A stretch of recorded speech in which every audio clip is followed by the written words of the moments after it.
Sabarlah kamu seorang terhadap yang lain, dan ampunilah seorang akan yang lain apabila yang seorang menaruh dendam terhadap yang lain. Sama seperti Tuhan telah mengampuni kamu, kamu perbuatlah juga demikian. Saudaraku, hari ini saya mau menyampaikan firman Tuhan tentang mengampuni. Jika kita berbicara tentang mengampuni, maka teladan yang terbesar yang kita miliki adalah teladan Yesus yang dia kerjakan di atas kayu salib. Tidak ada satu orang pun dari para prajurit atau imam-imam kepala pada waktu itu yang meminta pengampunan kepada Yesus. Tetapi sekalipun dalam keadaan penderitaan dan kesengsaraannya di atas kayu salib, ia masih sempat berseru, "Bapa, ampunilah mereka." Tahukah saudara bahwa pengampunan merupakan suatu sumber kekuatan positif yang mampu menyembuhkan dan memulihkan keadaan kita. Sedangkan hidup dalam kebencian merupakan sumber kekuatan negatif yang dapat membawa kita ke dalam penyakit dan persoalan-persoalan besar lainnya. Jika kita perhatikan dalam Injil Lukas pasal 6 ayat yang ke-27 dan sampai 28, maka kita temukan di sana ada 4 hal yang kita perlu perhatikan di dalam mengampuni seseorang yang menyakitkan bagi kita. Mengasihi mereka, berbuat baik kepada mereka, memperkatakan berkat bagi mereka, dan berdoa bagi mereka. Dalam kitab Ayub pasal 42 ayat yang ke-10 dikatakan, lalu Tuhan memulihkan keadaan Ayub setelah ia meminta doa untuk sahabat-sahabatnya, dan Tuhan memberikan kepada Ayub 2 kali lipat dari segala kepunyaannya yang dahulu.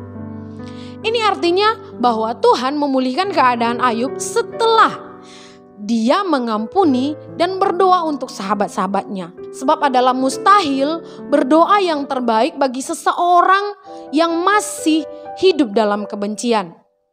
Kita setuju bahwa mengampuni seseorang yang menyakiti kita bukanlah hal yang mudah, kecuali itu kita lakukan dengan berpura-pura saja.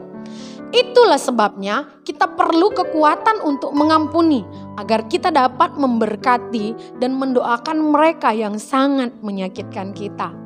Bagaimana caranya agar kita memiliki kekuatan itu? Kekuatan untuk mengampuni orang-orang yang bersalah kepada kita. Di dalam Yohanes 14 ayat 26 dikatakan di sana, tetapi penghibur yaitu Roh Kudus yang diutus oleh Bapa di dalam namaku, kata Yesus, dialah yang akan mengajarkan segala sesuatu kepada kita. Dialah yang akan mengingatkan firman yang sudah kita dengar. Yang artinya Roh Kuduslah yang akan memberikan kesanggupan bagi kita untuk melepaskan pengampunan. Sebab dia adalah penolong dan memberikan kuasa untuk mengampuni. Jadi yang pertama, bagaimana caranya agar kita mampu mengampuni? Alamilah kuasa dan tuntunan Roh Kudus setiap hari. Saudaraku, apa yang sedang Anda pikirkan ketika dikatakan Roh Kudus memenuhi Anda setiap hari?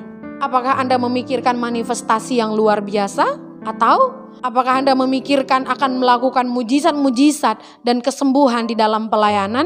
Tetapi bagaimana dengan kuasa untuk mengampuni? Apakah Anda memikirkannya? Dipimpin oleh Roh Kudus tidak selalu berbicara tentang manifestasi yang besar seperti fenomena gereja zaman sekarang yang dipertontonkan di media-media sosial. Berbahasa-bahasa lain misalnya, menari-nari, teriak-teriak di dalam doa, atau rebah-rebah dalam ibadah, tetapi kemudian melupakan esensi utamanya, yaitu menjadi saksi. Galatia pasal 5 ayat 22 dalam terjemahan bahasa Indonesia masa kini dikatakan, kalau orang-orang yang dipimpin oleh Roh Allah, maka hasilnya ialah mereka akan saling mengasihi, mereka akan bergembira, dan seterusnya.